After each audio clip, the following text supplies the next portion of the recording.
Today we are going to deal with normal labor as normal MBBS students understand it. You see, labor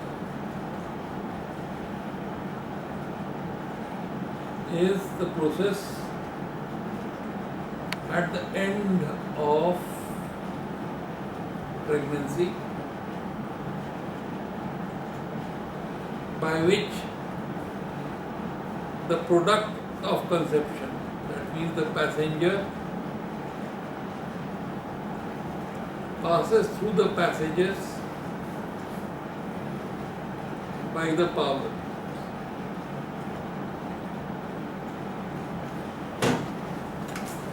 The passenger here is the baby and the placenta.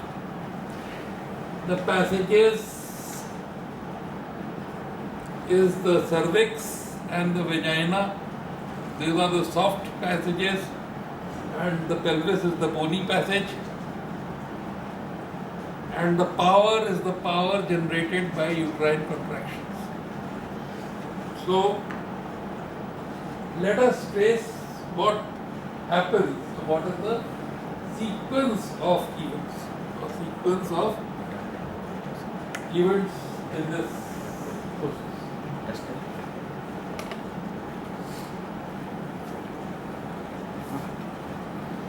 The first thing is that normally the uterine muscle is contracting and relaxing.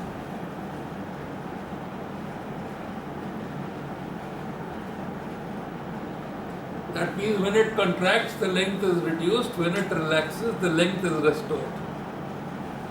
But when there is labor, it starts contracting, relaxing, and retracting.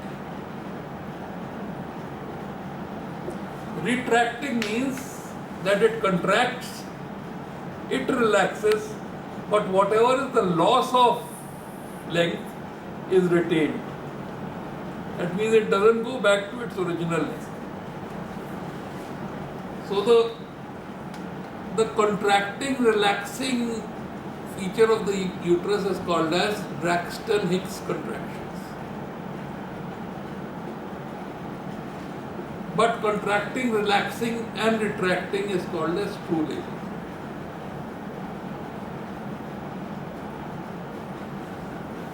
The basic difference is that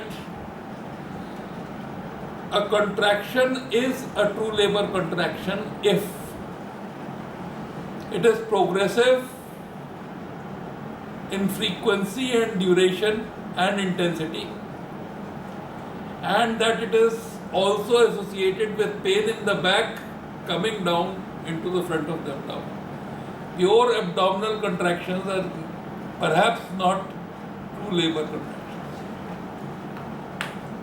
So these two features at the end of delivery make you suspect that now you have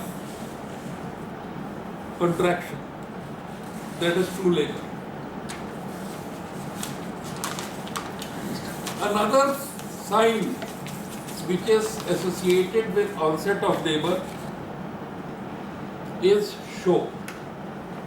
Normally the plug, mucus plug, plugs the cervix, and when the contraction starts, there is the upper segment of the uterus and a lower segment which is closed in form of a mucus plug here. This mucus plug along with blood is expelled, and this is show. Now, as the muscle here contracts, relaxes, but does not gain the original length, the volume in the upper segment starts becoming smaller and smaller, and thus the baby starts going down. What happens is that gradually this cervix, which is this deep, becomes lesser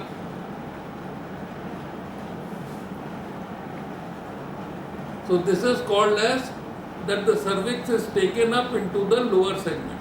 So as the depth of the cervix starts becoming lesser and lesser, this is called as taking up of the cervix. And then the cervix starts dilating. The cervix starts dilating. That means the distance between its mouth goes on gradually increasing.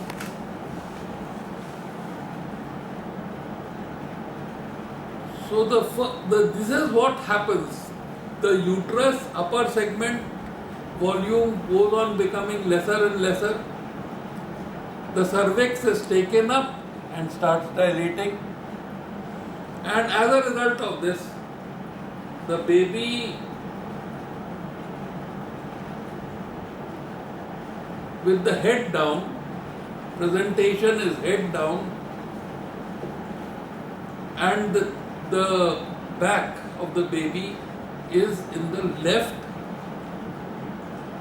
anterior quadrant. So the occiput is called as left occipito-anterior. This is my left anterior, so the occiput of the baby, the back of the baby is here. And because of this, my lumbar lordosis is causing increased kyphosis in the baby's spine. And this promotes flexion of the head. So the mother's back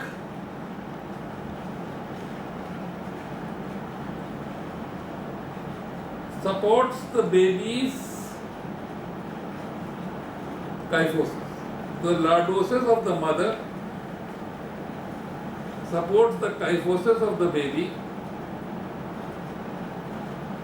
and this allows for flexion of the head. So this head tends to flex,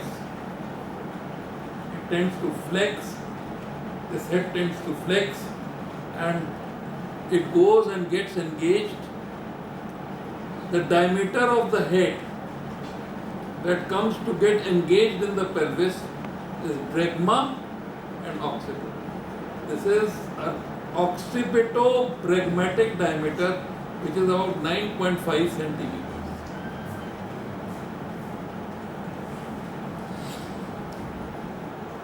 The head, the pelvis, which is a basin-shaped cavity, exerts a force here and a force here. It resists the descent of the baby. The head becomes fixed, and since the force here and force here is equal, but the axis, the atlanto-occipital joint, is nearer the occiput, therefore force into this bigger D distance wins, and this helps flexion.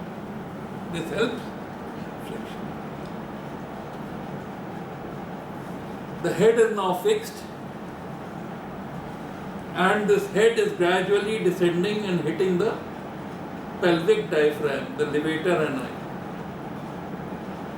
Is hitting the levator ani, and as you can see, the occiput is hitting it first, and the bregma, etc., will hit it later.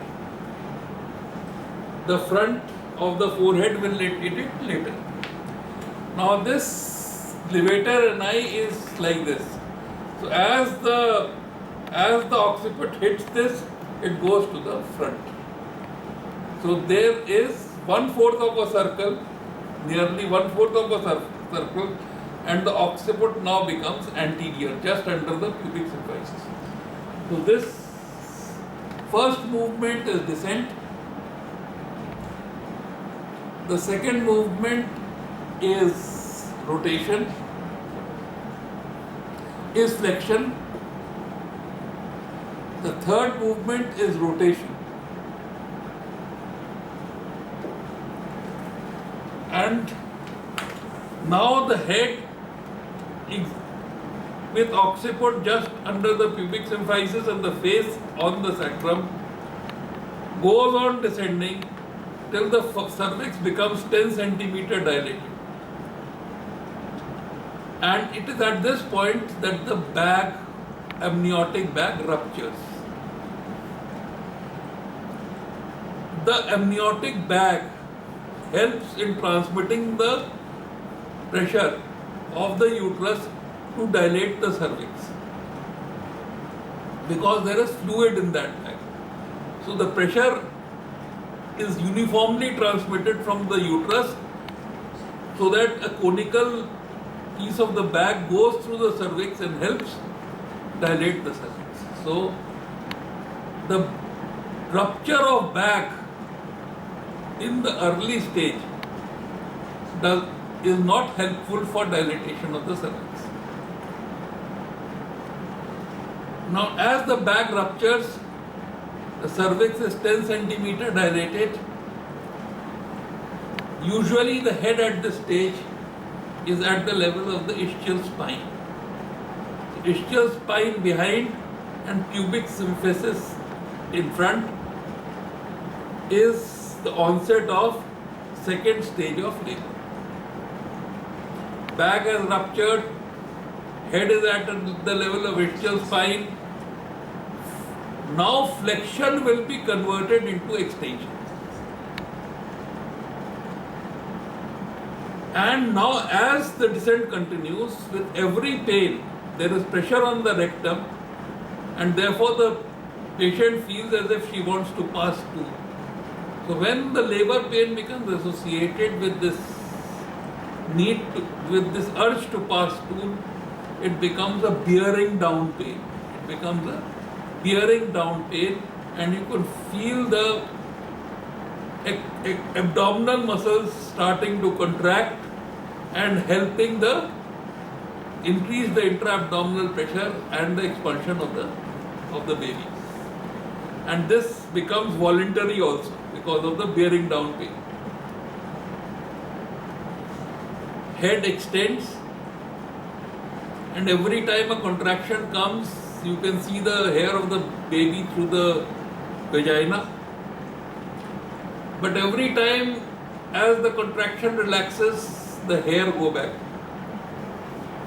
But at one point, when the largest diameter is at the opening of the vagina, the hair stops going back. This is called as crowning. And it is at this point that the maximum diameter of the head is passing through the vagina, and you should support the perineum in its posterior part by supporting it side to side so that it doesn't tear into the rectum.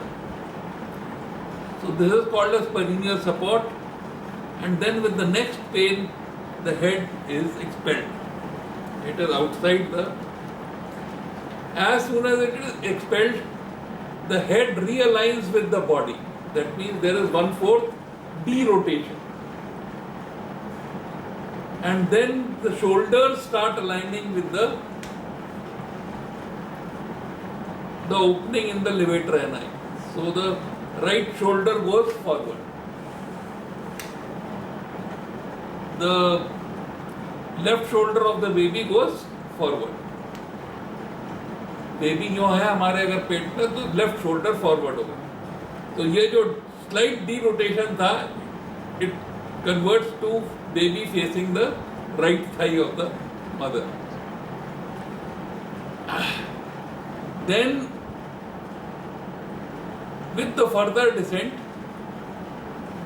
the baby delivers with lateral flexion of the trunk. The baby delivers with lateral flexion of the trunk. And as the baby is expelled, the cord comes behind it. You should not hurry to clamp the cord in a hurry, because till the baby starts breathing and the lungs expand, then you should clamp the cord. So hold the baby up, thump it on the chest, clean its mouth, and when it starts crying, then you concentrate on the cord, clamp it and cut it. As with the delivery of the anterior shoulder, or just after the baby is delivered, you can give 10 units of oxytocin intramuscular so that the uterus contracts. Now, as the uterus contracts, there is a postage stamp effect on the placenta, and the placenta detaches. with massage of the uterus, which is at about the level of the umbilicus. You can, and with gentle cord traction, the placenta comes into your hand. Look at the placenta and see whether it is complete and no part of it is retained. And a pediatrician or somebody else concentrates on resuscitation of the baby. Then you wait, look at the pulse and the blood pressure and watch the patient for 1 hour to look for any postpartum hemorrhage. So this is what the 3 stages of labor are. The passenger occiput anterior and to the left first descends. The head engages in the pelvis. The occiput becomes anterior, which is rotation. The flexion increases. As you reach the ischial spine, the cervix dilatation is complete. The membranes rupture because now there is no need for fluid to dilate the cervix. The pains become bearing down. The head extends. It crowns, that means it stops receding with between labor pains, it stops receding. You support the perineum. The head delivers. It derotates to align with the shoulder. The shoulder rotation occurs to align with the opening in the levator ani. And with this, the baby's face is now facing the right side of the thigh, and the baby delivers with lateral flexion. With methargin or oxytocin, you have produced a uterine contraction, and with some massage. As the uterus contracts, the placenta, because of the postage stamp effect, is rendered free of the uterine wall. And with gentle cord traction, you can pull the placenta out and see whether it is complete or not. You can clamp the cord.